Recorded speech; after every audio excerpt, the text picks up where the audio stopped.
Muchas gracias a punto, feliz aniversario. La verdad que es un gusto y un honor poder estar acá hoy con ustedes.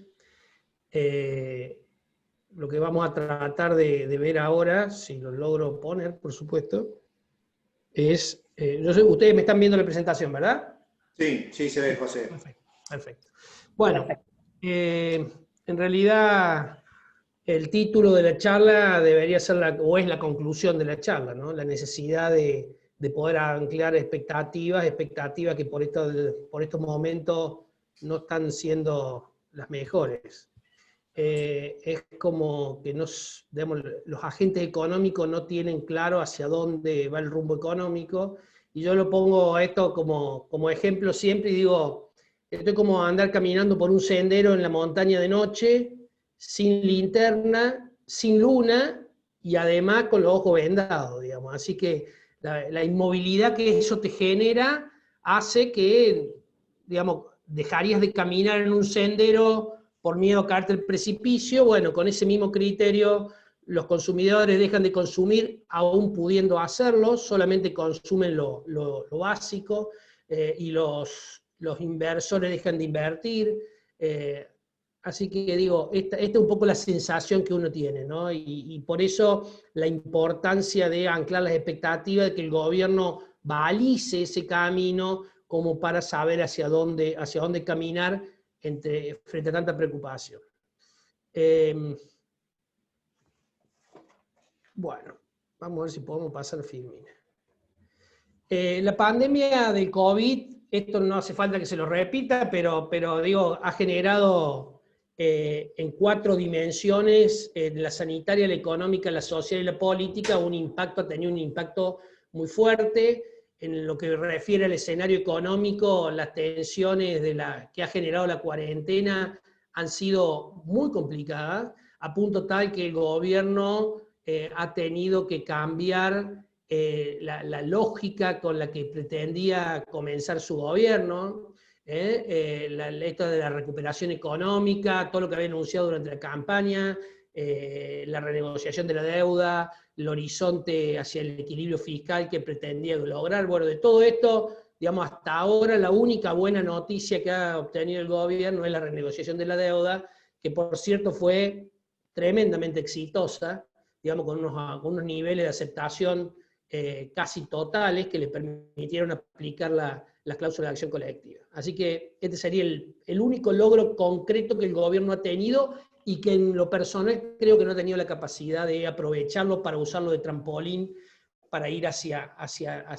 digamos, este cambio de sensación que tenemos los argentinos respecto a la situación económica.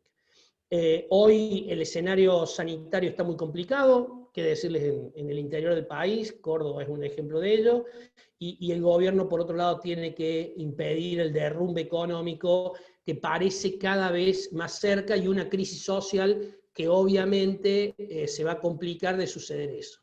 Así que, dicho esto, yo simplemente les voy a recordar, allá en abril, cuando estuve en otra invitación que me hicieron ustedes, les mostré este gráfico. Recién empezaba la pandemia y yo les decía que, bueno, no lo decía yo, digamos, lo que uno ha podido leer o estudiar un poquito de la pandemia, este gráfico me pareció muy ilustrativo de lo que nos podía llegar a pasar. Si uno achata la curva de contagios, ¿no?, que sería la curva roja, y pasa a la curva celeste, desde el punto de vista de la profundidad de la recesión, el achatamiento de esta curva de contagio, como básicamente iba de la mano de una cuarentena más estricta, iba a generar una recesión mucho más profunda y mucho más larga. Lamentablemente, eso es lo que optó Argentina. Si uno ve el nivel de movilidad que tiene la gente en Argentina, y la compara con países, no con Brasil, que aplicó una fórmula completamente distinta a la nuestra y hasta criticable en algunos casos, pero si lo compara con países europeos, Alemania, la propia España, que tuvo un montón de problemas, Italia, Francia, digo, para no compararnos con Brasil o Estados Unidos, que toman otro criterio, uno ve que la profundidad de la cuarentena ha sido muy superior en Argentina que el resto, y mucho más larga. uno en la línea celeste esta lo que tiene son los shopping, en la línea naranja lo que tiene son la circulación de la gente por estaciones de transporte, en línea celeste tiene lo vinculado a lugares de trabajo, y en línea roja lo que tiene son en aquellas cuestiones básicas como alimentos y farmacias. Fíjense que en el caso de Argentina es la más profunda de todas, y por otro lado, la que ha tenido más larga, ¿no? Fíjense acá, en el caso de transporte, en el caso de, bueno, shopping, restaurante y demás, todavía estamos por debajo del 60% de caída en la circulación, y aún en lo imprescindible, como es alimentos y farmacia, todavía circula el 20% menos, después de todos estos meses, cuando la mayoría de los países ya recuperó el nivel de prepandemia. Por lo menos en lo que tiene que ver a temas de alimentos básicos. Y como para terminar, lo que hicimos nosotros y que hicieron otros, como para homogeneizar la información que tenemos, estas son las medidas que han tomado los distintos países. En la barrita roja es la medida del gasto, y la barrita celeste son las ayudas financieras, los préstamos, ¿no? Si ustedes ven acá, digamos, tienen los países de más avanzado, con mayor poder, Estados Unidos, Japón, Alemania, que han gastado porcentajes del Producto Bruto realmente muy significativo, más del 10% en gasto directo en el caso de Estados Unidos, de Japón, y con ayuda financiera de más del 30% del PBI. Recordemos que en Argentina todo el sector financiero no representa el 30% del PBI, para que mucho menos la ayuda.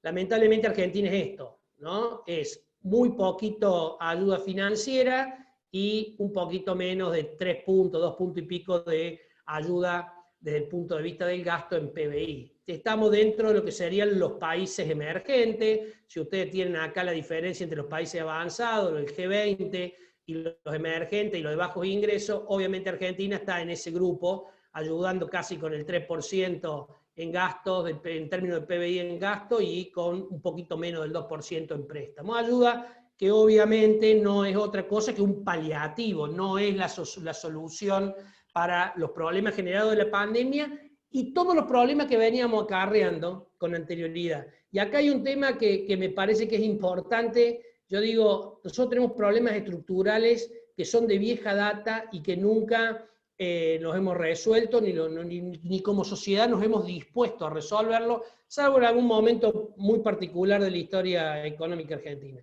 En esto yo me voy a permitir traer un dibujito en honor a Quino, digamos, que falleció ayer, y acá Mafalda dice, yo era así, de chiquitita, y oía decir que el país estaba en crisis. Bueno, a mí me pasa lo mismo, digamos. Yo era así de chiquitito y escuché que el país estaba en crisis.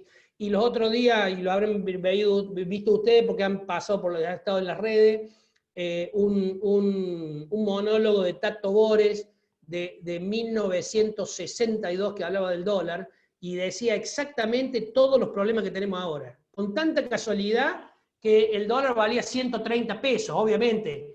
Tenía mucho, le hemos sacado varios ceros a esos pesos ya en la moneda argentina. Pero digo, los problemas de Argentina vienen de décadas y lamentablemente nunca lo resolvemos. ¿Qué problema? Bueno, uno es el empleo.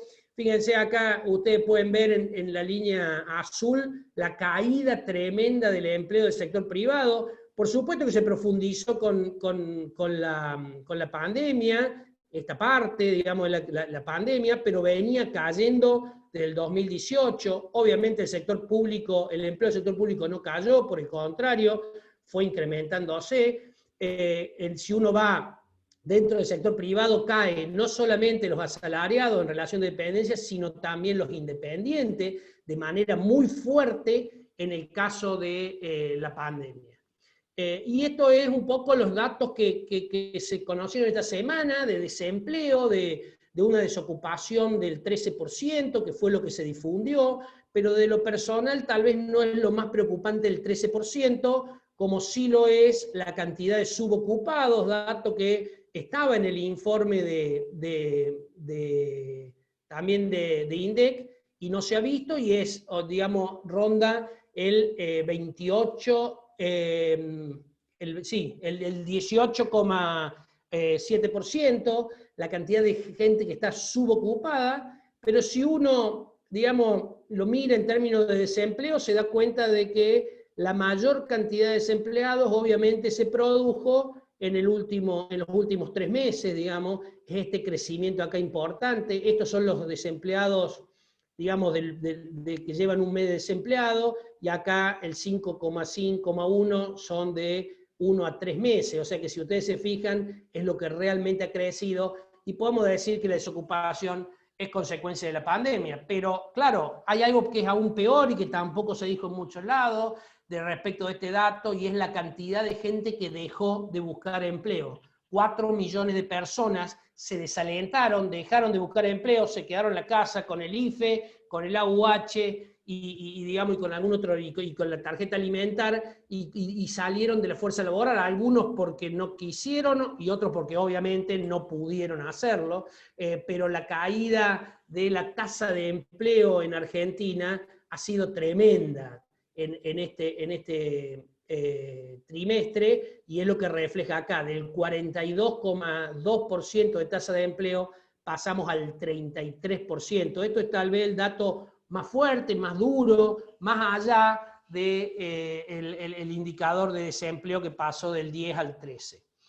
Cuando uno tiene pérdida de empleo, pérdida de trabajo formal e informal, obviamente que cae el consumo, más aún cuando tenemos salarios viejos, y la caída del consumo ha sido muy relevante, no solamente en la pandemia, sino que ya venía siendo, digamos, como ustedes ven, la caída del indicador de consumo privado se viene produciendo desde el segundo trimestre del 2018. Esto obviamente se refleja en el indicador mensual de actividad económica. Las empresas, digamos, se ven afectadas su posibilidad de producción, y la caída del EMAE de julio ha sido del 13,2%, un número realmente muy alto. Obviamente que no todos los sectores cayeron de la misma forma, algunos tuvieron la suerte de caer un poco menos, otros, como lo vinculado a servicios, hoteles, restaurantes, todo lo vinculado a servicios, cayeron más del 60%, prácticamente un virtual cierre, y solamente el sector de intermediación financiera y algo de electricidad tuvieron algún dato un poquito positivo respecto del año anterior. Pero son valores que, si uno los pone, ahí fíjense que yo se los marqué, en respecto a igual mes del año anterior, y veníamos ya cayendo, porque es cierto, había crisis, veníamos cayendo 3, 2%, algo, 1 y algo, pero a partir de la pandemia se empieza a notar 11,5, digamos, 11,1, 25, 20, 11,7 y 13. Esto hace predecir, digamos, un año muy malo, muy difícil de revertir en el corto plazo. Obviamente que, para que no seamos todos pesimistas, digamos, algunas actividades han recuperado. En la línea azul lo que tienen ustedes, a ver si puedo ver la flechita, acá está. En la línea azul lo que tienen ustedes ahí es el índice de actividad industrial de INDEC, y en la línea roja un estimador que se utiliza para anticipar a lo que puede llegar a dar, que es la demanda de energía industrial, y fíjense que en ese caso ya ha recuperado bastante el nivel de actividad. En este caso, de ser, como lo indica el consumo de energía, la industria habría recuperado en B, lo mismo la actividad de la construcción. Fíjense que en verde tienen el tema de cemento, donde ya recuperó, y en el indicador sintético de la actividad de la construcción, también en anaranjado ya recuperó, y si uno va a la demanda de energía eléctrica de las cementeras, también ha recuperado. Así que estos serían dos sectores que tal vez podrían recuperar de manera, o habrían recuperado gran parte de la caída. No le fue igual, no le ha ido igual al sector comercial, fundamentalmente en lo que no sea alimentos. Fíjense que en alimentos tienen la línea azul. Esta línea muestra una caída aún del 80%, o sea, del 20%, todavía no ha logrado recuperar, difícilmente lo logre hacer con el aumento que veíamos, con la caída del empleo, con el aumento del desempleo, con la cantidad de gente que ha perdido sus ingresos formales o informales, pero de una magnitud más importante que la que tienen ahora, y muchos que incluso teniendo trabajo formal ven erosionado su ingreso como consecuencia de la inflación, y los gremios teniendo que pactar dentro del 223, digamos, algunas reducciones salariales con la lógica de mantener el puesto de trabajo, porque las empresas obviamente que no pueden hacer frente a ese esfuerzo.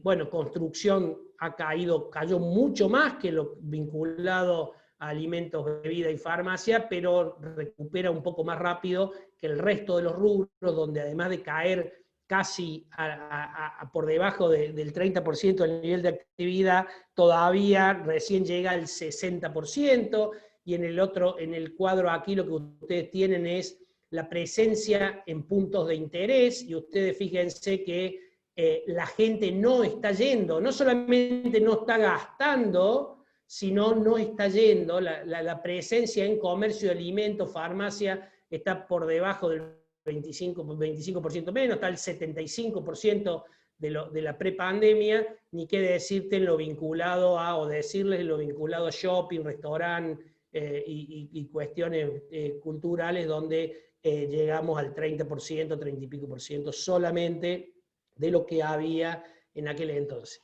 Esto ha tenido caída del ingreso, caída de la producción industrial, un efecto muy fuerte en el PBI cayó 19,1%, es la caída histórica más profunda del PBI desde que se mide. Y cuando uno ve PBI, este gráfico es muy bueno, uno ve que el consumo cae 23%, ¿no? 23%, los componentes del PBI, el consumo, la inversión cae 38,4%, difícilmente Argentina pueda mantener un crecimiento sostenido, más allá de algún rebote que pueda tener, si la inversión no se vigoriza, si Argentina no logra tener niveles de inversión aceptables. En las exportaciones también caen el 11%, y acá, como van restadas las importaciones, que cayeron mucho más que las exportaciones, morigera un poco la caída de los otros sectores en términos de PBI, es decir, cayó muy fuerte consumo, cayó muy fuerte inversión, cayó exportación. Bueno, como cayó muy fuerte importación, Producto Bruto cayó el 19,1%, pero es, como repito, una caída histórica muy difícil de revertir, y de nuevo esto va a ser completamente diferente la situación en cada uno de los sectores. Hay sectores muchísimo más golpeados que otros, si bien todos están golpeados, pero la propia construcción que veíamos que revirtió está 52% abajo de lo que estaba en el segundo trimestre del año pasado. Acá lo que comparamos es trimestre contra trimestre, variación anual.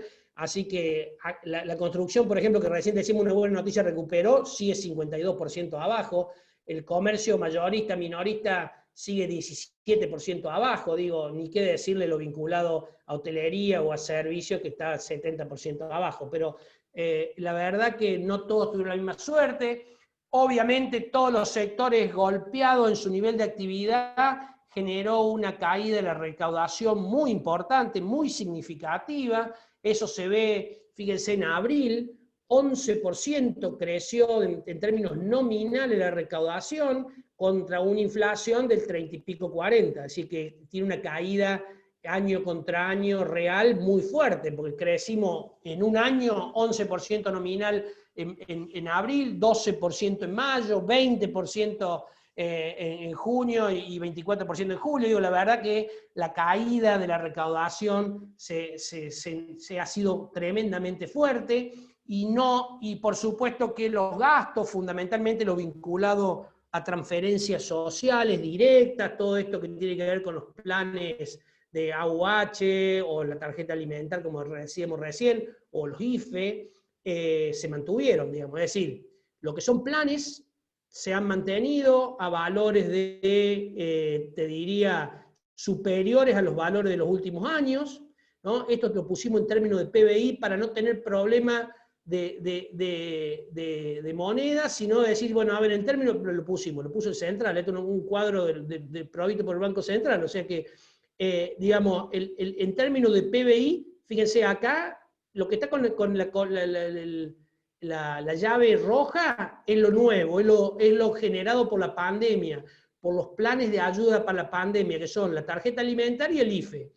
Todo lo de acá abajo es lo que ya existía. Bueno, fíjense, en términos de PBI, superior a los últimos 15 años, ¿no? Hay que irse a 2005 aproximadamente para tener valores similares en términos de gasto de ayuda social. Así que esto es un esfuerzo muy grande y aparte preocupante en términos de en la pospandemia, porque suponiendo que le quitemos lo que está de nuevo en la llave, ¿no? Que son, digamos, una parte importante del PBI, más que lo duplica a lo que se viene gastando, pero aún así nos quedamos con una ayuda muy fuerte, suponiendo que todo esto se puede quitar, cuestión que yo dudo que esto se pueda hacer, y más en un año electoral, que como es el año próximo. Así que esto lo que lleva es en la línea azul lo que ustedes tienen son los ingresos, y en la línea roja los gastos.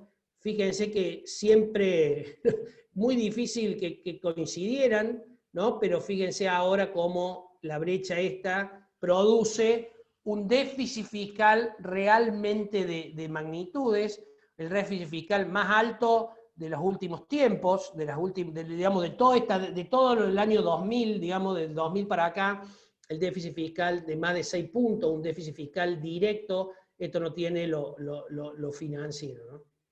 Así que este déficit fiscal, el gobierno lo decide, no le queda otra alternativa al no tener crédito internacional, ni tampoco tener crédito interno suficiente como para hacer frente a semejante magnitud de déficit. Lo cubre con emisión, esa emisión genera expansión monetaria, y esa expansión monetaria, el Banco Central, que le dio los dólares al Tesoro los pesos al Tesoro para que los gaste, tiene que absorberlo mediante el ELIX, por ejemplo.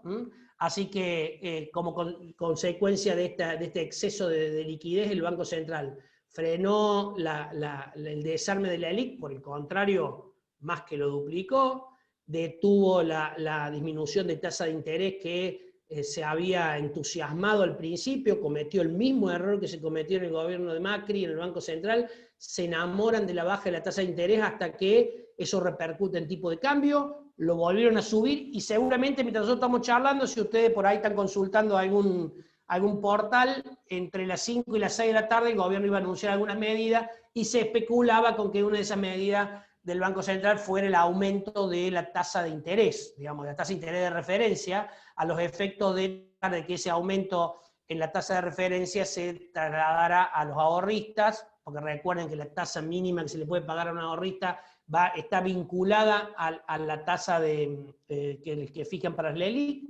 Así que, bueno, se especulaba que una de las medidas iba a ser esa. Por supuesto que hay otras, como tratar de incentivar a la liquidación de exportaciones, que, bueno, los habrán leído ustedes, los trascendidos, hay que ver qué se termina de anunciar en un rato.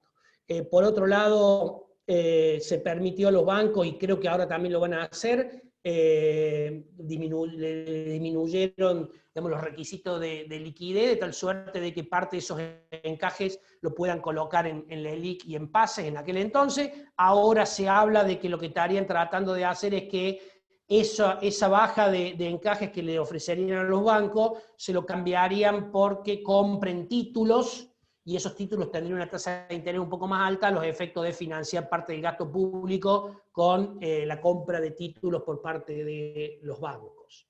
Los bancos que compran títulos con la plata de los ahorristas, obviamente, porque la mayoría de la plata que va ahí es el excedente de liquidez que no se presta, porque los préstamos prácticamente, salvo aquellos que están vinculados al consumo o a alguna línea especial promovida por el gobierno, eso es difícil de conseguir, y es difícil, por otro lado, que las empresas en este momento vayan a pedir un préstamo. Y lo otro con lo cual estuvo quitando un poco de liquidez del mercado, pero que ahora obviamente ya no le queda posibilidad, ha sido la venta de divisas. Digamos, con dólares de esa forma retiró un poco de peso, pero se quedó sin divisas. Así que el gran desafío que tiene ahora el gobierno es cómo sigue financiando parte de su déficit y por otro lado, cómo va desactivando las LELIQ y cómo va pudiendo generar un mercado de pesos que le permita absorber parte de esa liquidez y por otro lado financiarse desde el punto del Tesoro y no desde el Banco Central como lo está haciendo ahora. Así que eso ustedes lo ven en este gráfico, la base monetaria creció de manera importante, muy significativa, en la línea anaranjada lo que tiene es el crecimiento en variación interanual. Acá el gobierno aprovechó un colchón que le dejó el gobierno anterior. El gobierno anterior dejó 2 o 3 colchones, uno fue una muy baja monetización, fíjense en septiembre del 2019, venía cayendo desde hacía más de un año el crecimiento de la cantidad de dinero, la base monetaria se había estancado, había incluso bajado, y a partir de septiembre del año pasado comenzó a crecer a una tasa realmente muy significativa, y a partir de diciembre, digamos, de este año, lo hace a tasas cada vez mayores, llegando hoy a tasas de más del 70 al 80%. Es cierto que esa tasa se morigeró en los últimos días de agosto y septiembre, pero sigue siendo a tasas de más del 80%, y la base monetaria no estaría creciendo. Acá habría un esfuerzo del gobierno para tratar de no seguir inyectando pesos, que como todos saben es la materia, lo inflamable para prender el tipo de cambio o para prender la inflación, ¿no? Así que uno cuando lo ve los agregados monetarios, cuando ve, esto es mucho, digamos, por ahí es más gráfico que el otro que de recién, porque está en términos del PBI, uno ve que el circulante en términos del PBI creció, pero los agregados monetarios, es decir, el M2 creció de manera muy significativa en el último año, ¿no? Fíjense el empinamiento de la curva, y todo marca la baja del último mes.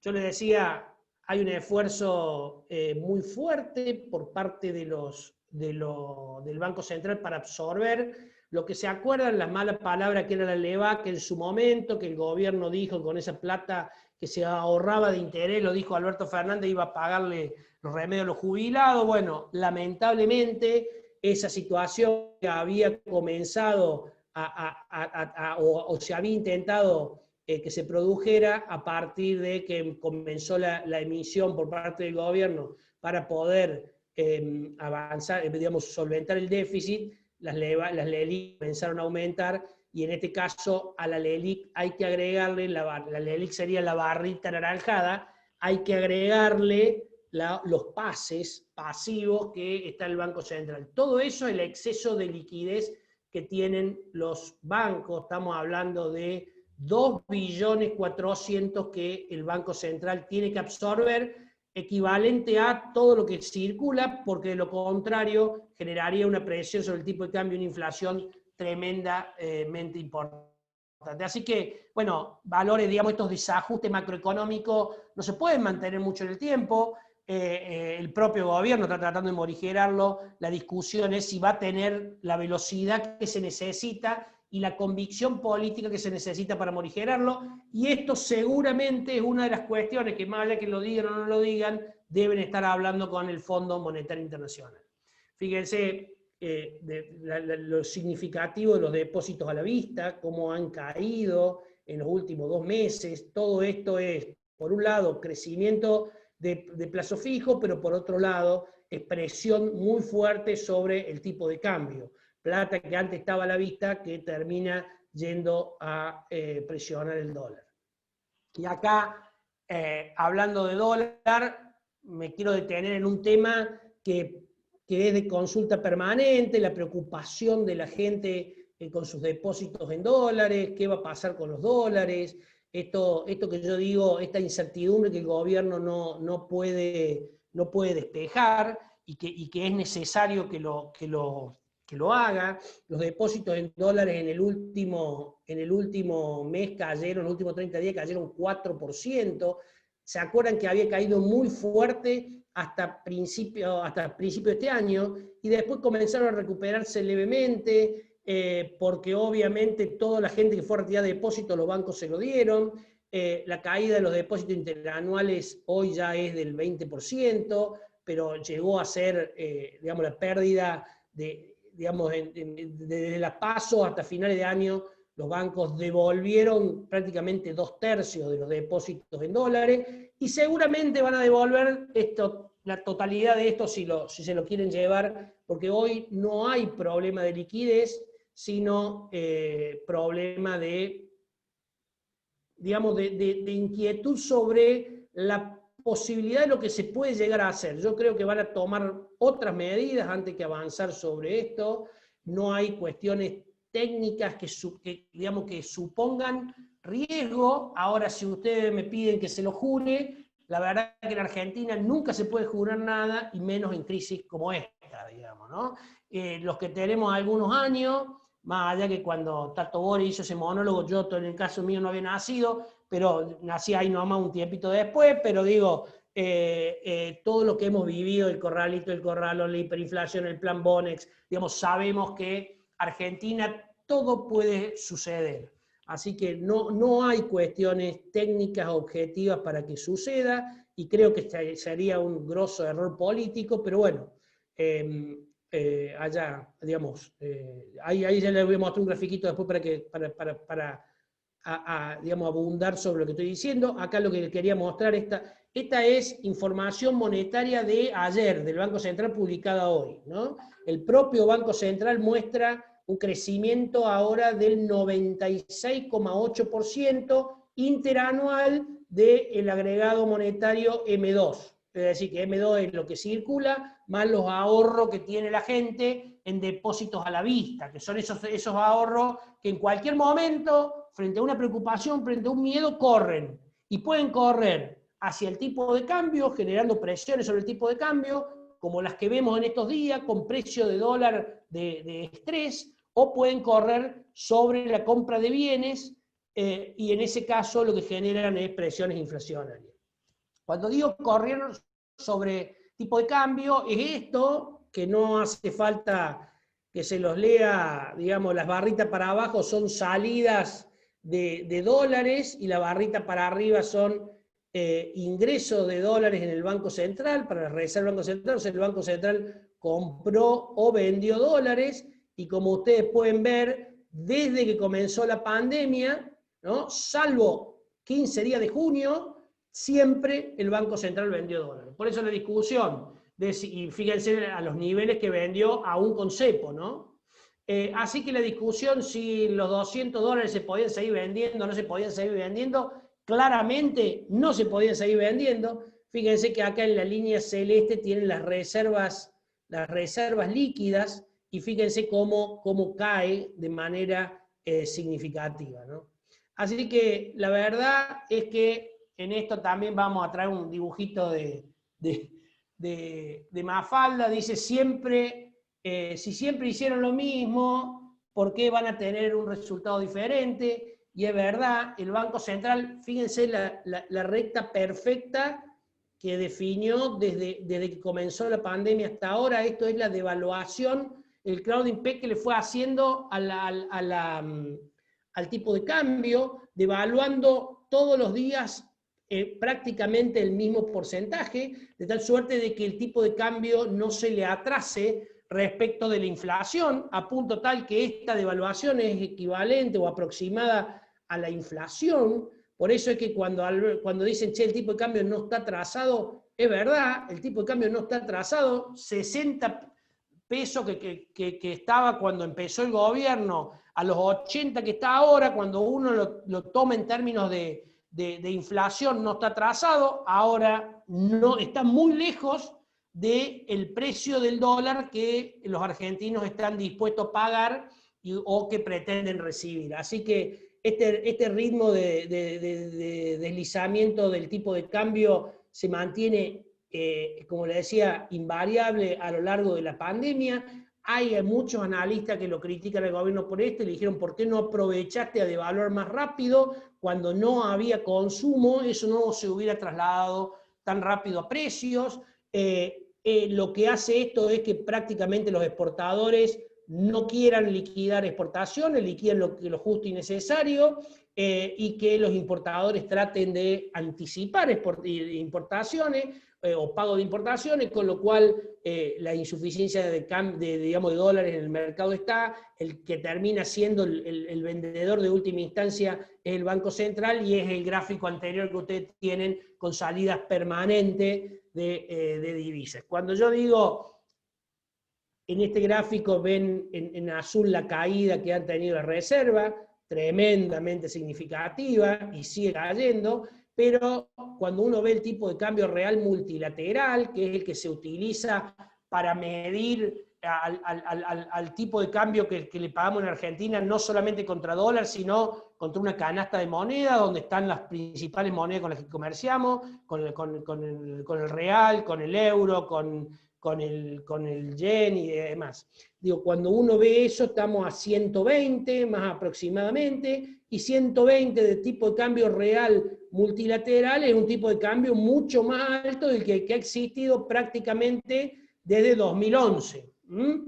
Así que, digo, no debería haber tanto problema por este lado. Sí es cierto que impactan fuerte las retenciones por el caso del sector agropecuario, que parece que también ahora le quitarían un par de puntos a los que liquiden los próximos 3 meses, como para incentivar para conseguir, conseguir dólares en lo que queda del año hasta que empiece de nuevo el sector agropecuario a liquidar, o a las mineras también, y a las petroleras para que aumenten su liquidación, le permitirían, todo esto son trascendidos, hay que ver qué dicen dentro de un rato, le permitirían digamos, que liquidar el 80% y el 20% que se lo puedan guardar para, por ejemplo, pagar compromisos financieros, etcétera, etcétera. Así que si eso fuera tal cual ha trascendido, sería, digamos, una cuestión bastante racional para tratar de obtener dólares. Seguramente el sector agropecuario pretendía o pretende una baja más significativa que solamente 3 puntos.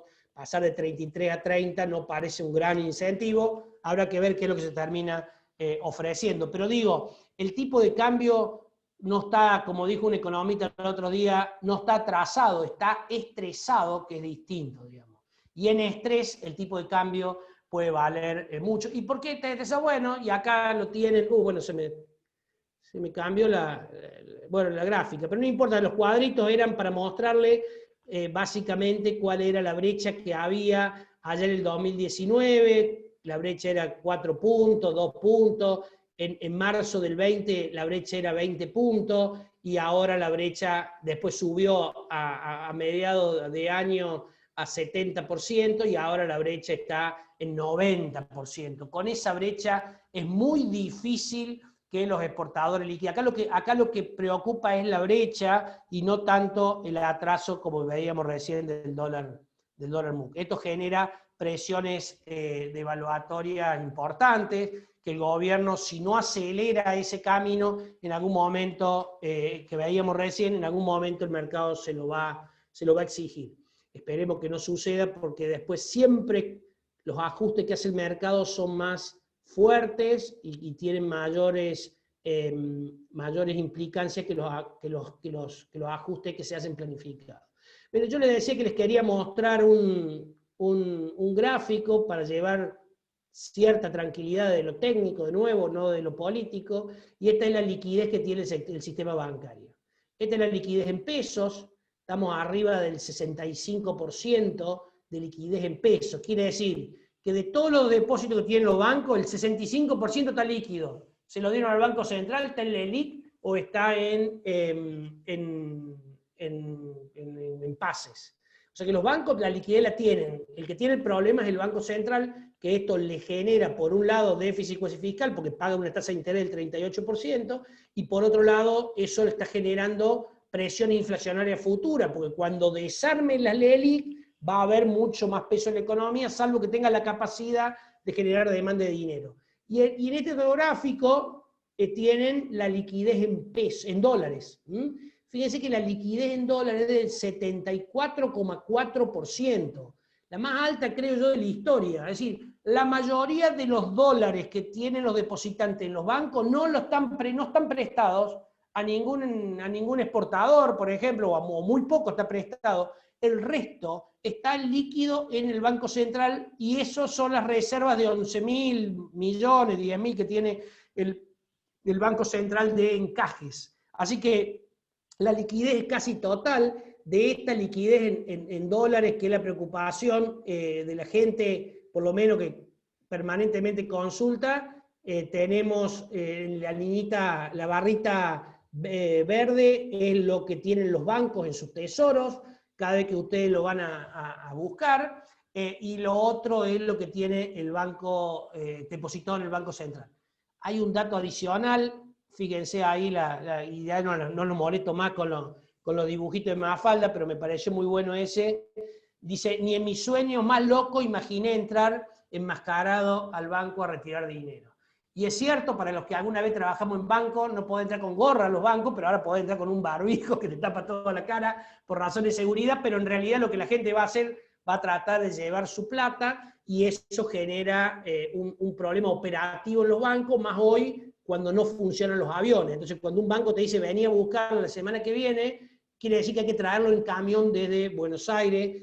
Digo esto para que se queden tranquilos. Bueno, frente a este panorama, dijimos, ese exceso de liquidez presiona el tipo de cambio, lo estuvimos viendo ahí, y presiona la inflación. Esta es la última inflación conocida, 2,7%, 40,7% la anual, pero cuando uno la empieza a desagregar, así como hicimos un análisis un poquito más fino, como hicimos con el tema de desempleo, uno ve que los bienes crecieron 3,3%. O sea, ojo, servicios te está tirando para abajo, porque hay muchos servicios que no existen hoy, que no se están prestando, no se está prestando teatro, muy poco restaurante, hay un montón de actividades vinculadas a servicios que se están prestando, eso tira para abajo, pero digamos, tira bienes al 3,3%, y la inflación que ve el Banco Central siempre, a los efectos de la política monetaria, esto que tienen ustedes acá como inflación núcleo. La inflación núcleo es del 3%.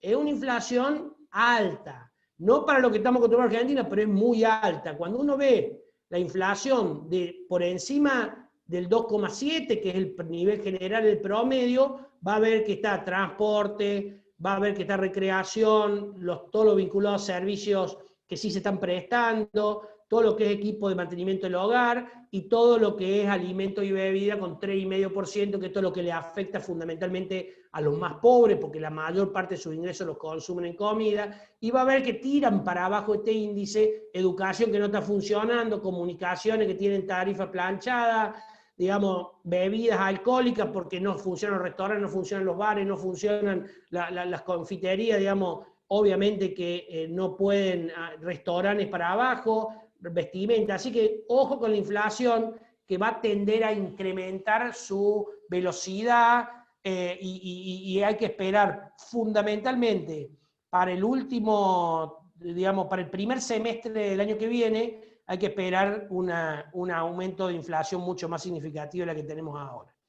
Este es otro de los problemas que me gustaría mostrarles de los problemas históricos de Argentina, y es la caída del PBI per cápita. Argentina, ustedes ven en la línea celeste, es Argentina, la línea celeste argentina, no la celeste, la celeste un poquito más oscura, digamos, se la muestro acá, esta es Argentina. Fíjense Argentina cómo en los últimos años ha caído su PBI per cápita, llevándonos a valores de más de 10 años para atrás. Hoy el PBI per cápita, este gráfico está hecho incluso antes de la publicación de este PBI nuevo. Este PBI per cápita estamos hablando de equivalente al del año 2008, 2009, por ahí. O sea, la verdad que Argentina ha perdido muchísimo tiempo, y es difícil que esto se recupere, tanto el nivel de actividad, como el empleo, como el PBI, por ende, y el PBI per cápita, si no aumenta la inversión. Fíjese, el indicador de inversión de Argentina está al 50% de lo que era en el 2015. Un país que no invierte con esto no le alcanza ni a pagar la depreciación de la inversión que tenemos los argentinos. Así que la verdad que este es un tema sobre el cual el gobierno debería prestarle atención y debería generar, digamos, no solamente medidas, sino fundamentalmente políticas que le brinden tranquilidad a los inversores, lejos de lo que está sucediendo por estos días, ¿no? Así que si no tenés inversión, tenés desempleo, tenés aumento de precios, tenés tipo de cambio estresado con tendencia a la suba, la consecuencia de todo esto es tenés cada vez más pobres, digamos, lamentablemente, y esto es lo que se publicó ayer, que tanto revuelo hizo, 40,9% de la población es pobre y 10,5% es indigente. Los indigentes son personas que no alcanzan a cubrir la canasta básica alimentaria. Tenemos más del 10,5% de la población que no la cubre, pero si uno va a los niños menores de 14 años, ese número es más del 15%. Así que cuando uno ve que el 15% de los niños no se está alimentando adecuadamente, la preocupación debería ser mayúscula, porque son niños que no van a poder desarrollar todo su potencial. Entonces, digo, frente a todo este panorama, frente a todo este desafío que tenemos, vamos a ver qué es lo que ha planteado un poco el gobierno en el presupuesto. Ya sé que el presupuesto no siempre refleja lo que después sucede, pero bueno, por lo menos veamos qué ha estimado el gobierno en el presupuesto, ya que por ahora no ha presentado ni un plan ni las 60 medidas. Ojalá que mientras yo esté hablando esté presentando las 60 medidas y luego las podamos conocer, pero hasta que eso no suceda, lo único que tenemos por parte del gobierno es este plan, este presupuesto, donde ustedes ahí tienen lo que estima va a pasar en el 2020 y lo que estima va a pasar, esto es 2020, cómo va a terminar 2020, qué va a pasar en el 21, en el 22 y el 23. El PBI cae 12,1%, son las estimaciones que tiene el sector privado, el consumo cae 13%, el consumo público cae 2%, la inversión cae 25,6%, las exportaciones caen 14% y las importaciones 21%. Digo, esta es la foto que ve el gobierno a finales de este año y esto es lo que aspira con el presupuesto a lograr el año que viene. 5,5% de crecimiento del PBI y 4,5% el otro año. Fíjense que nos va a hacer falta 2 años y casi 3 años para recuperar los niveles prepandémicos de crecimiento. Fíjense que el consumo privado va a recuperar 5,5% y 4,7% el otro año. Quiere decir que nos hace falta casi 3 años para recuperar la caída de los niveles prepandémicos. Ni qué le digo si queremos ir a niveles más o menos, digamos, antes que empezara a caer la economía allá por finales o por el 2018. Porque si a esto le sumamos la caída del año anterior, la verdad que el panorama es poco halagüeño. Sé que esto digamos, nos permite suponer que los años que vienen van a ser difíciles en términos de producción, en términos de consumo privado. Lo que va a recuperar un poco más rápido el consumo público, la inversión obviamente va a recuperar muy poco, 18, 10 y 6, fíjese de nuevo, nos van a hacer falta casi 3 años, las exportaciones van a recuperar 10, 6 y 5, y las importaciones van a recuperar un poquito más rápido. Pero si uno lo quiere ver, digo esto, lo que uno después se pregunta, ¿por qué se van las empresas? Y las empresas, yo siempre digo, no se van por lo que pasó, se van por lo que viene. Entonces, si lo que viene es esto, es mucha dificultad, y además no hay políticas claras, y además no hay un ambiente amigable de negocio, obviamente muchas empresas deciden radicarse en otros países de la región que le brinden algún tipo de seguridad y de mejores perspectivas. Así que cuando uno va a las proyecciones de exportación, estamos hablando de que las exportaciones van a ir a 74.000 millones. El presidente del Banco Central dijo en un programa periodístico el otro día que le hace falta 90.000 millones de exportaciones para que el dólar no sufra estrés. No lo logramos a esos 90.000 millones en los próximos 3 años. Así que más allá de que el gobierno esté intentando alentar las exportaciones, pareciera que en el presupuesto no se ve esa mejora. Las importaciones sí van a recuperar más rápido, y es lógico, porque si recupera el nivel de actividad, las importaciones son parte de la producción argentina, se usan para la producción argentina, pero fíjense que el saldo comercial, aún previsto para los próximos 3 años, es más bajo que el de este año. Entonces, si no quitamos, si no logramos que la gente quiera tener pesos, no va a haber dólares para todos y todas, digamos.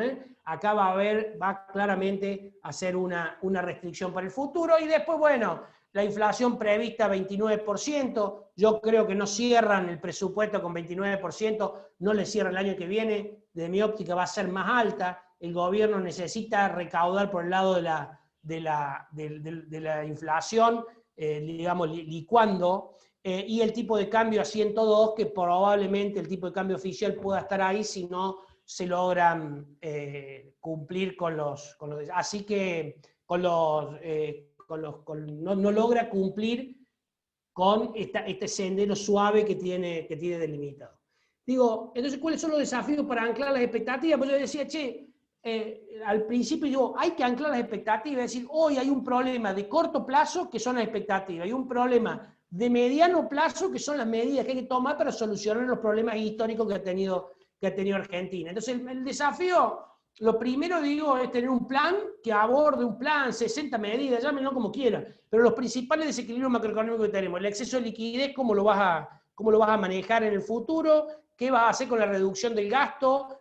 Del gasto obviamente evitable, no aquel que no se puede evitar, pero hay gastos que se pueden evitar, hay gastos que se pueden eficientizar. ¿Qué va a pasar con las reservas? Bueno, ahí ayer dieron la noticia que Xi Jinping le autorizó a usar las reservas del famoso swap con los yuanes para canjearlos por dólares, para reponer reservas, medidas de esas, o que estarían viendo de hacer una repo con bancos internacionales para, con los títulos públicos que tienen, conseguir dólares para reservas. Pero hay que tranquilizar al ahorrista pequeño, mediano y grande, y aquel que demanda dólares, de tal suerte que pare la sangría de dólares, pare la demanda de dólar billete, y por otro lado, aquel que está sentado sobre los dólares sin consumir, comience algún círculo virtuoso de sacarse esos dólares que atesoró para tener digamos, por miedo, y comience a transformarlo en el arreglo de la casa, el cambio del auto, viajar no, porque todavía no se puede, pero digo, alguna actividad que reactive el consumo. ¿Qué va a pasar con las LELIQ? ¿Cómo vas a desarmar las LELIQ? ¿Cuál es el plan para desarmar las LELIQ? La gente tiene miedo que la LELIQ se transforme en un plan Bonex, y esto es lo que le preocupa por ahí a la gente. ¿Qué va a pasar con los depósitos? Acá está, hicimos esta repo para garantizarle a todos los ahorristas los depósitos, y que la gente deje de arriesgar su vida llevándose los depósitos de dólares de los bancos a su casa. Digamos, todo este tipo de cosas que parecen elementales, bueno, hoy están pasando. Y por otro lado, reemplazar las medidas asistencialistas por trabajo, o sea, transformar los planes en planes que generen trabajo y producción, y que le permitan al sector privado tener mano de obra un poco más barata que la que están teniendo por estos días, y mantener de esta forma el empleo y promover el incremento de la demanda de empleo y la formalización de los empleados. Este es un tema que Argentina se lo viene debiendo hace rato, que ningún gobierno lo asume, pero no podemos tener tantos trabajadores informales, 9 millones de personas viviendo de un IFE, porque son de una forma u otra trabajadores informales. La verdad que es preocupante cuando la población, digamos, que trabaja formalmente es menor que eso. Así que hay que apoyar la reactivación, hay que direccionar la obra pública hasta objetivos estratégicos, esto es, desarrollar infraestructura para reducir costos de logística. No hace falta que le explique a los empresarios, y más a los empresarios de Córdoba, lo que implica llevar producción al puerto. Digamos, esto es necesario de una vez por todas, que se implemente algún medio de transporte más barato que el camión, digamos, y algunas otras infraestructuras, mejorar puertos y demás, mejorar las condiciones de saneamiento barrial. Esto va a permitir reducir el costo de salud. Acá hacemos planes de vivienda, pero no le damos la infraestructura necesaria de cloacas y demás, así que todo este tipo de cosas me parece que el gobierno puede canalizar parte de ese gasto que quiere hacer para reactivar el consumo y la producción. Hay que hacer una reforma tributaria y laboral, pero no para meterle impuestos a los que ya pagan impuestos, sino fundamentalmente para dotarlo de mayor racionalidad, una presión tributaria mucho menos. Cuando digo presión tributaria, digo metido nación, provincias y municipios. Hay que volver a discutir un sistema tributario integral donde digamos, la coparticipación que viene recontra demorada se discuta, pero además de discutir la coparticipación, que ya tendría que estar resuelta hace más de 20 años, se discuta lo que son los impuestos provinciales de ingresos brutos, sellos y demás, que por supuesto que el compromiso que habían tomado los gobernadores con el anterior presidente quedó en la nada y eso no se va a volver a tocar. Y por otro lado, disminuir la dependencia del tipo de cambio a los efectos de la competitividad. Si nosotros anclamos la competitividad de las empresas al tipo de cambio, y como el tipo de cambio lo ancla el gobierno para que no presione sobre la inflación, flagelo que Argentina tiene hace décadas, siempre tener la competitividad de muy corto plazo, cuando se producen las devaluaciones, y a partir de ahí se comienza a erosionar esa competitividad hasta que desaparece, y esto no permite mantener comercio exterior de la manera que se necesita. La competitividad tiene que venir por el lado de infraestructura, por el lado de menor presión tributaria para los que exportan, digamos, no podemos estar exportando impuestos, y eso se lo vivimos diciendo. Hay temas vinculados a las cuestiones laborales que también tienen que ser ayornados, ni qué decirle la nueva ley de teletrabajo, donde se perdió la oportunidad de tener, o se está perdiendo, porque todavía no se sancionó, pero digo, se está perdiendo la oportunidad de tener una ley ayornada al mundo, y la transformó en una ley vieja, una ley que vamos a votar en el 2020, la vamos a votar con los paradigmas de la ley de hace, no sé, 40 años atrás. Digo, la verdad que no se entiende. Y asistir crediticiamente al sector productivo en un contexto como este. Acá me parece que hay que ser muy imaginativo. Yo digo, los bancos no pueden, y me parece que se lo dije la otra vez también, no pueden ser la solución a todos los problemas, porque esto se soluciona con subsidio, pero sí pueden ser parte de la solución, y esa parte de la solución es financiando a la producción, que necesariamente va a haber que acompañar para que pueda ser viable en los próximos meses, porque de lo contrario, más empresas no van a quedarles brazos para seguir nadando de la costa del río hasta que reactive la producción. Y por último, promover en serio la inversión y alentar a la exportación con medidas concretas. Esto de hacer el anuncio de que queremos exportar y por otro lado no le damos los apoyos que necesitan las empresas para exportar, no le facilitamos las condiciones que necesitan para exportar, no queda más que en una expresión de deseo. Me parece que el gobierno tiene que poner foco en alentar las exportaciones de manera seria, para que no solamente una minoría en Argentina exporte, sino que la mayoría de las empresas tengan como alternativa buscar mercados externos, que no es fácil, y menos ahora, pero que es necesario e imprescindible para darle subsistencia, porque el mercado interno va a quedar deprimido, como vimos recién, por un par de años, por lo menos 1 o 2 años el mercado va a quedar deprimido, y me parece que hay que ir a competir por esos mercados externos, que muchos países ya lo están haciendo y que nosotros todavía lamentablemente no lo pudimos encarar. Así que con esto yo quedo abierto a las preguntas, les agradezco mucho la atención, el tiempo, y bueno, y a punto por la invitación. Bueno, bárbaro, José, muchísimos datos, la verdad que muy completo. Yo te quería preguntar, mientras esperamos las medidas del gobierno, que obviamente van a ser coyunturales, y esto de que hacía referencia, no hubo plan ni tampoco el anuncio de las 60 medidas. Más allá de eso, ¿ves alguna medida en particular, y más allá del presupuesto también, que te permita vislumbrar cierto rumbo del gobierno para dónde va? No, lamentablemente no. Lamentablemente el gobierno está...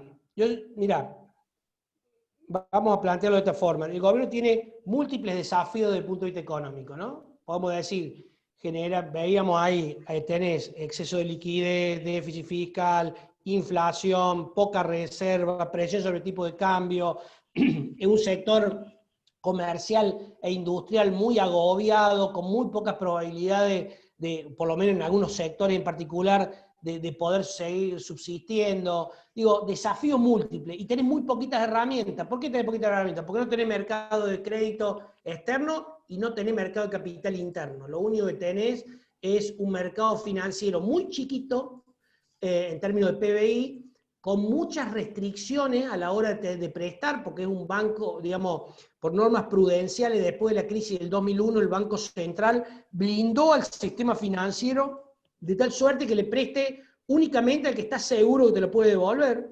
Por eso hace que la mayoría de las empresas no consigan el financiamiento que necesitan para poder crecer, y menos en esta circunstancia, donde las perspectivas no son buenas. Cualquier analista de riesgo, frente a las perspectivas, trata de no darte un préstamo. Entonces digo, no tenés financiamiento ni siquiera para el gasto público, no te alcanzan para financiar el gasto público, no tenés financiamiento ni interno ni externo. No tenés recaudación, se te desplomó la recaudación, y las empresas lo primero que usan, como es lógico, para financiarse es la plata de los impuestos. Digo, entro en un plan de pago y después veo.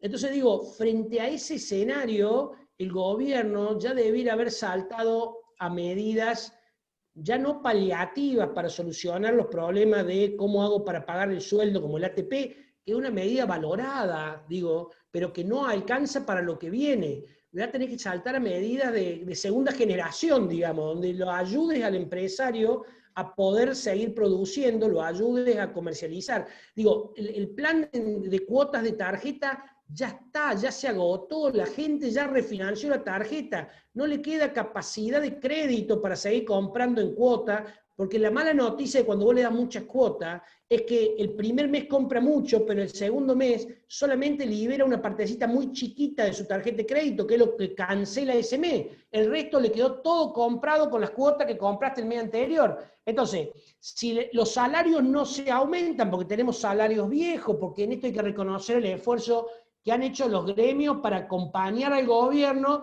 y no hacerle reclamos salariales de envergadura. Fíjate que los empleados del Estado arreglaron por un 7% de aumento. Claramente, yo calculo que los afiliados no deben estar muy contentos, digamos, con ese arreglo que han logrado. Y lo mismo uno podría decir, los gremios están aportando, pero en algún momento las bases lo van a empezar a presionar por una puja distributiva. Entonces, digo, eso también está pendiente. Se prorrogaron algunos pagos para finales de año y lo van a tener que volver a prorrogar porque en finales de año no va a estar recuperado. Así que no hay medidas que vos digas, el gobierno está viendo cómo sale de esto. El gobierno está viendo cómo patea la pelota para adelante.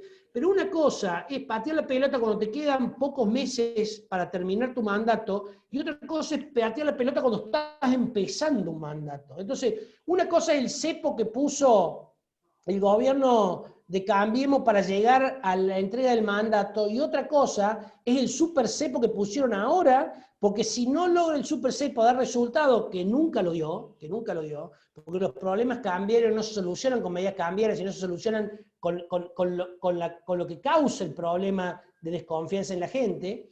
Desde ese punto de vista, digamos, no se tomó ninguna medida. Entonces, pareciera que todo es para durar.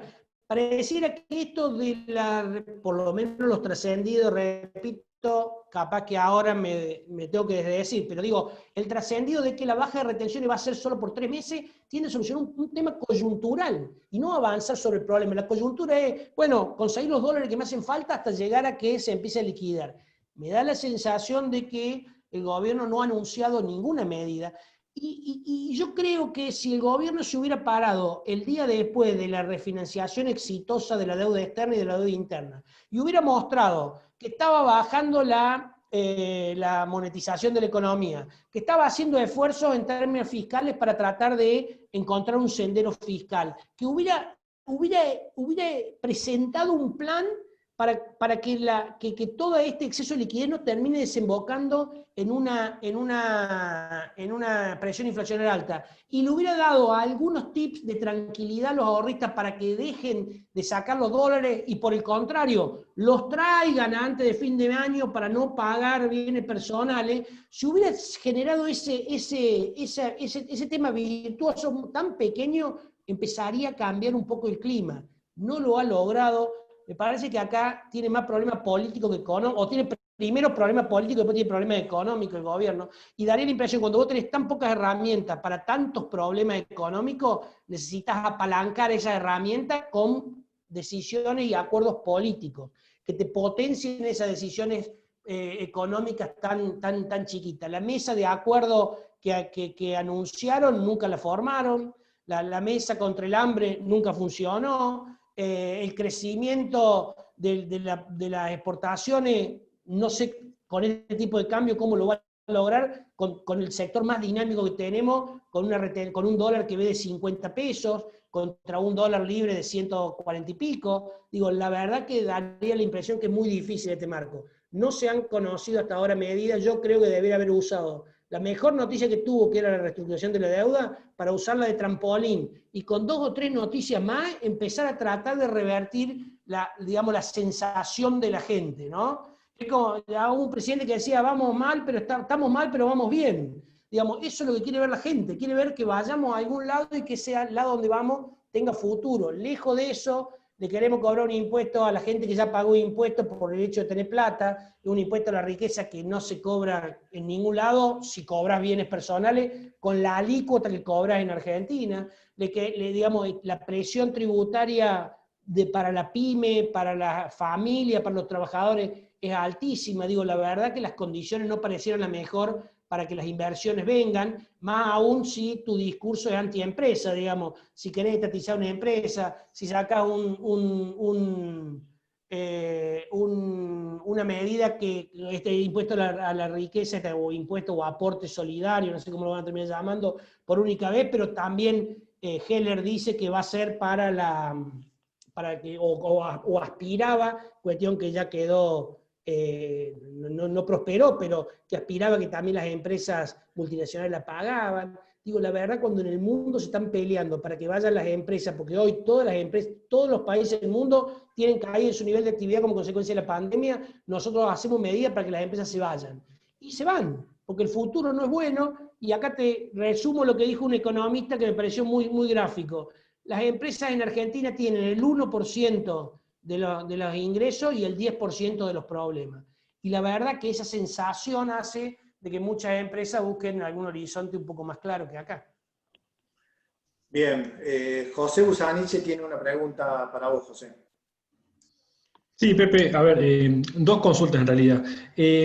¿Por qué el gobierno no activa al menos un tramo del swap en yuanes? Que creo que quedaban 18.000 millones y pico, ¿no? Al menos un tramo en términos de enviar una señal para que el mercado no esté tan estresado. Esa sería una pregunta, no sé si hay condicionantes técnicos para poder hacerlo. Y después te voy a consultar por tu percepción sobre cómo condiciona el escenario actual y el cambio de expectativas que se dio desde las últimas semanas, la negociación de la deuda de los subsoberanos, ¿no? De Córdoba, por caso, ¿no? Que tiene que renegociar su deuda en dólares. A ver, yo creo que el swap de China no estaba para ser digamos, cambiado a dólares y poder utilizarse como reserva, sino que tenía un objetivo fundamental, que era apalancar operaciones de comercio exterior con China y todo lo vinculado a las obras hidroeléctricas que están haciendo los chinos en el sur de Argentina. Lo que trascendió antes de ayer, es que Alberto Fernández habría hablado con Xi Jinping y el presidente chino le habría dado la venia para que lo transforme en dólares a ese swap, donde el interés creo que es 7%, si mal no recuerdo, y de esa forma pueda robustecer un poquito las reservas. El gobierno trataba de no utilizar ni eso ni la venta de oro para que el mensaje no sea estamos vendiendo lo último que nos queda y después de esto, ¿qué? Me da la sensación que el gobierno tiene que avanzar sobre la generación de oferta de dólares y dejarse de hacer tanta ingeniería complicada e innecesaria para tratar de disminuir la demanda de dólares, porque el problema es que no hay oferta, José, de dólares. Entonces, digo, me da la sensación que van a ir al swap de China. Creo que sería muy importante que vayan al Fondo Monetario Internacional lo más rápido posible. Se espera ahora que esta semana o la semana que viene, perdón, venga una emisión del fondo. Sería muy bueno que la gente empiece a ver que el fondo, la negociación con el fondo es posible y la presión que generaría, digamos, los vencimientos del fondo se despejan en los próximos años y que a su vez el gobierno puede comprometerse a un sendero fiscal que sea, digamos, de reducción del gasto público más rápido de que ha propuesto el gobierno el presupuesto. Así que yo creo que el swap de China sí lo va a terminar usando el gobierno, porque no le queda mucho, digamos, las reservas netas están alrededor de 1.000 millones y eso no le alcanza. Recordá que desde que se puso el super cepo, salvo el primer día y compró 15 millones de dólares, siguió vendiendo siempre. Hay que ver cuánto vendió hoy, si bien achicaron muchísimo la gente que puede acceder al dólar ahorro, pero hoy algunas personas seguramente que han accedido al dólar ahorro, más a algunas operaciones que se deben haber hecho, hay que ver cuántas reservas sigue perdiendo el Banco Central. El Banco Central necesita demostrar que deja de vender y necesita demostrar que empieza a comprar. Digo, este es el mensaje que tendría que el gobierno hoy estar preocupado por lograr. Digamos, el gobierno debe cambiar la expectativa, debe anclar la expectativa de que el dólar puede seguir subiendo. Hay cuestiones objetivas para pensar que el dólar no tendría que valer ni lo que vale hoy, pero para eso no tiene que haber estrés, no tiene que haber preocupación, no tiene que haber incertidumbre. Me da la sensación que ahí tiene que trabajar el gobierno. Y la segunda pregunta, perdóname, José, era... No, digo, desde el arreglo con los bonistas había buenas expectativas en términos de cómo reestructurar las deudas de las provincias y eso se dilapidó en pocos días, ¿no? ¿Cómo queda Córdoba ahora que tiene que encarar eso? Que hizo una oferta aparte. Yo creo que las provincias van a terminar reestructurando el mundo.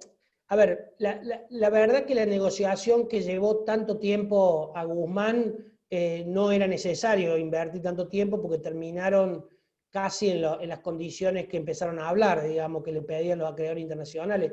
Yo creo que hay una predisposición a nivel internacional para morigerar tasas de interés, porque la tasa de interés en el mundo está a cero y va a estar muy baja por un par de años porque los bancos centrales, como veíamos en el segundo de la filmina que le mostré, inundaron de peso, o de dólares, perdón, o de euros a sus respectivas economías, así que ese exceso monetario que hay en la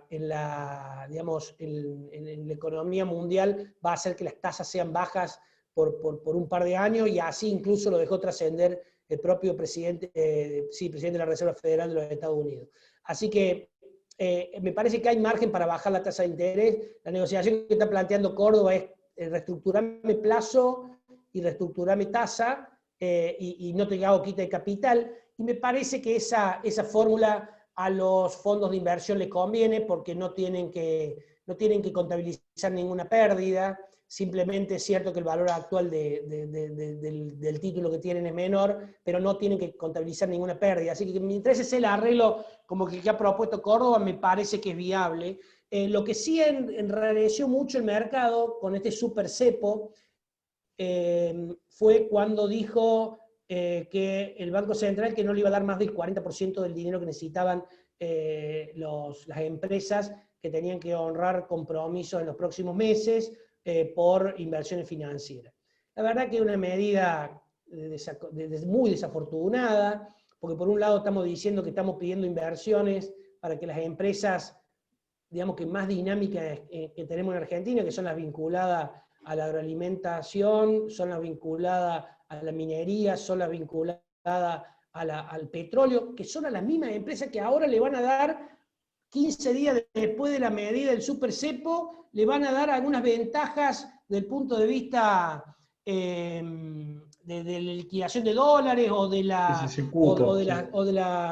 retenciones para que inviertan. Vos fíjate el contrasentido, ¿no? Pero bueno, a esas empresas que le pedís que vengan a invertir miles de millones de dólares, que obviamente no son de ellos, son traídos al mercado de capitales, para lo cual emiten un título, le decís que no le vas a dar los dólares para honrar los títulos anteriores.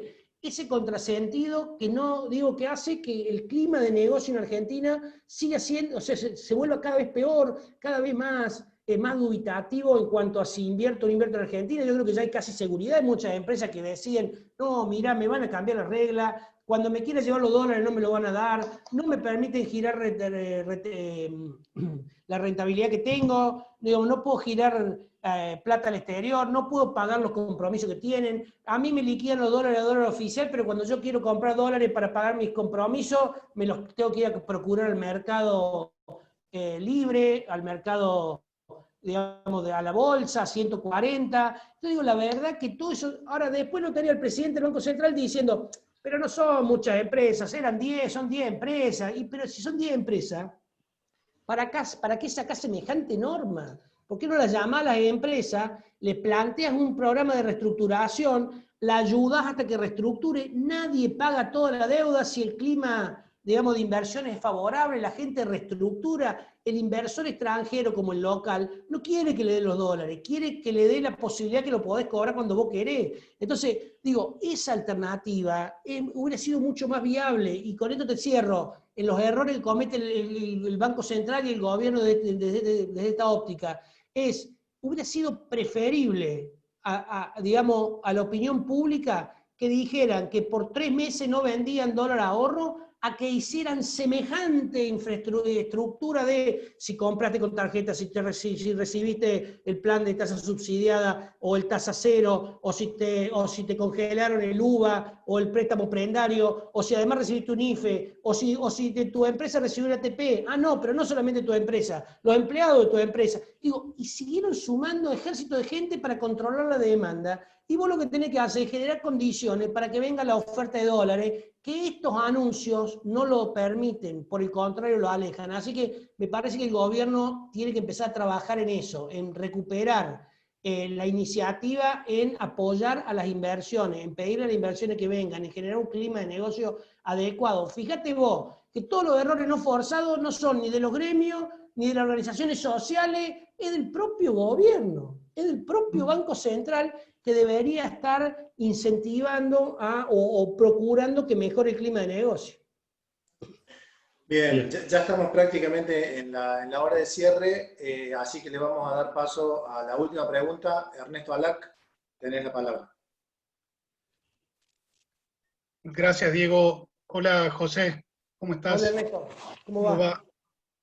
José, te saco un segundo porque la verdad coincido absolutamente en el análisis que vos has hecho desde la mirada económica financiera, y en función del contacto que uno tiene con el empresariado, lo que en términos generales lo que uno ve es que, a diferencia de lo que todos estimamos de estar pensando en el corto plazo, porque hoy tenemos que trabajar para el corto plazo, yo creo de que hoy ya la mirada está puesta en el trabajo en el corto plazo, pero la expectativa está puesta en el largo plazo. Porque todos sabemos que el corto plazo está perdido, digamos, no, con todo esto que vos acabas de relatar y con toda esta coyuntura que hoy tenemos, digamos, convengamos de que el espectro de posibilidades de la generación de negocios o de nuevas oportunidades de negocio no están dadas y tampoco van a estar dadas. O sea que, por eso te digo, te saco de esto y preguntarte sobre dos cuestiones. Sobre lo político, porque creo que acá uno dice, bueno, cuando la cancha la está marcando un equipo que lleva la pelota, trae la pelota y se pasa la pelota, y del otro lado nadie sale a marcar la cancha, el equipo va a seguir haciendo lo que quiere. Y creo de que hoy estamos en términos políticos, alguien tiene la pelota, la está moviendo de tal manera que prácticamente no hay equipo contrincante que le genere algo de presión para que justamente, por lo menos la expectativa en el mediano o largo plazo, tienda a cambiarse. ¿O vos ves otra expectativa respecto de esta realidad? Eso por un lado. Y por otro lado, hago referencia a lo social, digamos.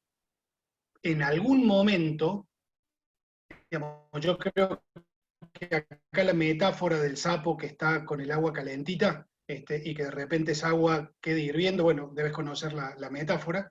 Creo que como ciudadanos estamos entendiendo de que el agua ya está caliente, o siempre hemos vivido con agua caliente. Lo que pasa es que estamos a un paso del hervor. La semana pasada, sin ir más lejos, creo que fue la sumatoria de todos los GAF, en donde el presidente decía de que no hace falta, que hablaba del mérito, de que no valía la pena.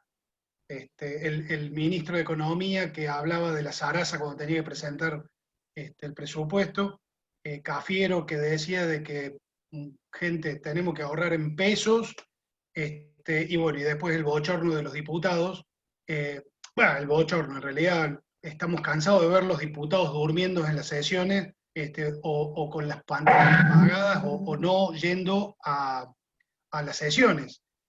Yo digo, ¿cuánto aguanta lo político y lo social frente a esto que vos decís con tanta claridad, en donde todo lo que se podía hacer, todo se pifió? ¿Cuánto aguanta?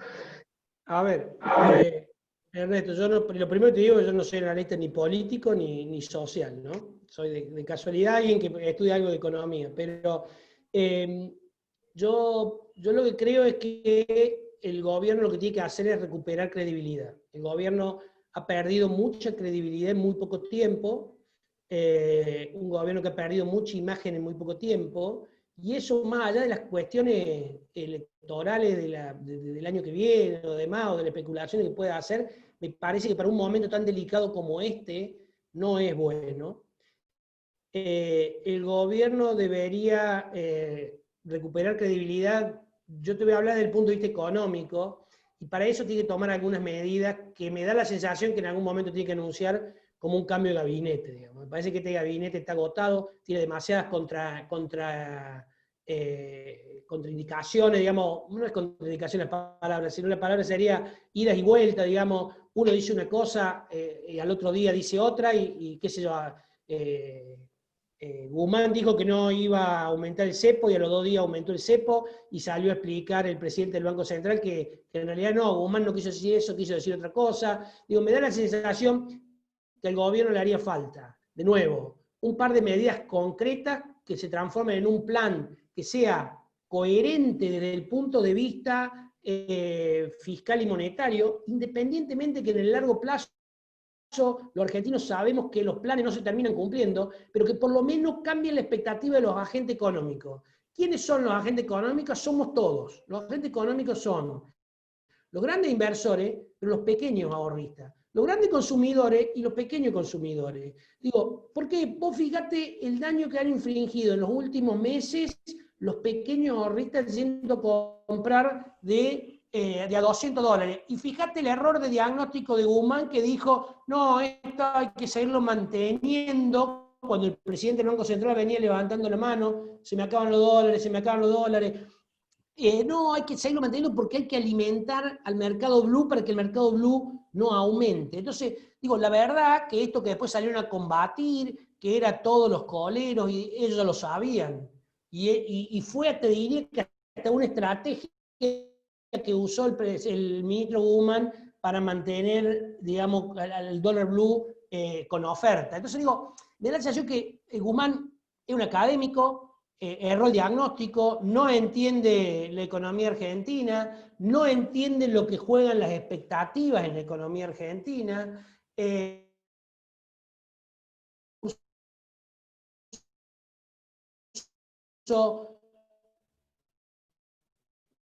De nuevo,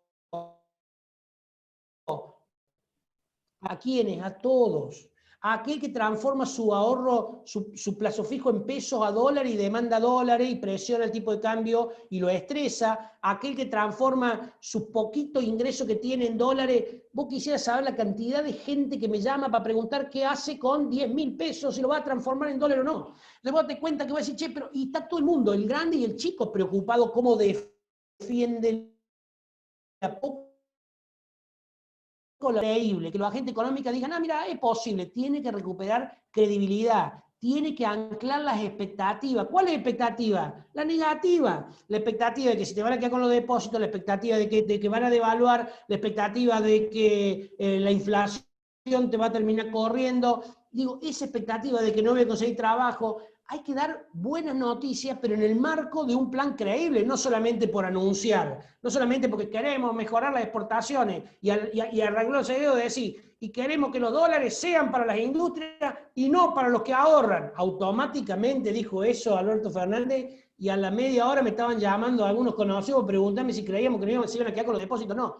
digo, la verdad que la gente está muy susceptible, muy preocupada, con muchísima incertidumbre. Es lo que yo te decía, están en el sendero de la montaña de noche, con los ojos tapados, y vos le decís, dale, dale, camina. No, no camino, me quedo quieto, hasta que no me dé una linterna, no me saqué la venda, o no me mostré con un balizado hacia dónde tengo que ir, porque tengo miedo de caerme. Bueno, ese miedo paraliza, y paraliza consumo, y paraliza inversión, y paraliza toma de empleado, y paraliza nuevas decisiones de gasto. Entonces digo, ese miedo es procíclico a una crisis como esta. Una crisis muy profunda que solamente se sale dando optimismo. Entonces, bueno, taché de la política, no sé de la política, lo que sí sé es que necesitamos que la política apalanque las poquitas medidas económicas que puede tomar el gobierno, y para eso hace falta acuerdos sobre temas esenciales, acuerdos sobre, sí, vamos a ayudar a las empresas a exportar. ¿A cuáles? A todas las que quiere exportar. ¿Y cómo le va a ayudar? No le voy a cobrar tal impuesto, le voy a devolver tal otro, le voy a financiar tal. Los bancos tienen capacidad para financiar, ¿Pueden solucionar todos los problemas? No, no pueden solucionar todos los problemas, pero sacar una norma, así como se acordarán ustedes de la ley de los préstamos de inversión productiva, que se sacaron durante el gobierno de Cristina, que se prestaba plata al 12%, todo ese subsidio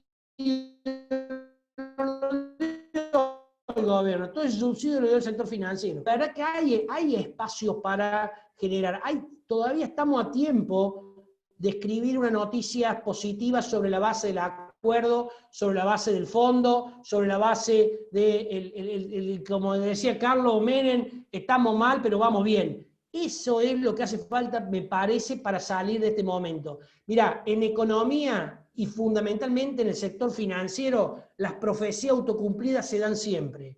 Si todos creen que el gobierno no te va a devolver los depósitos, van a correr contra los depósitos y van a generar una presión muchísimo más grande que si la gente creyera que no, que están resguardados, que no tengo riesgo de vida y que además voy a pagar menos bienes personales cuando estén depositados a finales de año. Ahora, si la alternativa es pagar 1,25 de bienes personales o perder mi depósito en dólares, y la gente se lleva los depósitos en dólares. Me parece que eso es lo que tiene que trabajar el gobierno, conseguir consenso, conseguir el apoyo, no solamente de los sindicatos que, repito, están haciendo un gran esfuerzo, más allá de que uno puede decir, bueno, pero tienen intereses, sí, está bien, pero están conteniendo las demandas que cada vez comienzan a ser más grandes y no lo va a poder hacer por mucho tiempo más. Me da la sensación que hay que avanzar más rápido con el fondo y que hay que generar un par de buenas noticias y de medidas contundentes que le demuestren a la gente claridad hacia dónde quiere ir. Y de una vez por todas sacarle la pata a 2 o 3 sectores que son los que nos pueden salvar. Ideológicamente no están de acuerdo con gran parte del gobierno,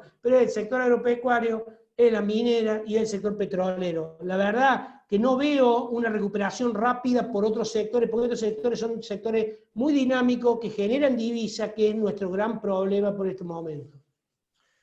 José, para nosotros ha sido un placer que hayas formado parte de este primer Zoom aniversario de Punto a Punto.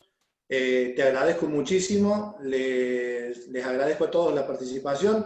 Recuerden, el jueves que viene el segundo Zoom y el miércoles próximo la edición de aniversario. Muchísimas gracias a todos por participar y seguimos en contacto. Muchas gracias, Diego. Muchas gracias, Punto a Punto, y feliz aniversario. Gracias, José. Gracias a nuestros sponsors que nos acompañaron, Grupo Edisur, Indus Plus, House Model y Caminos de la Sierra. Nos encontramos en el próximo Zoom. Buenas tardes. Gracias. Chao. Chao, hasta luego.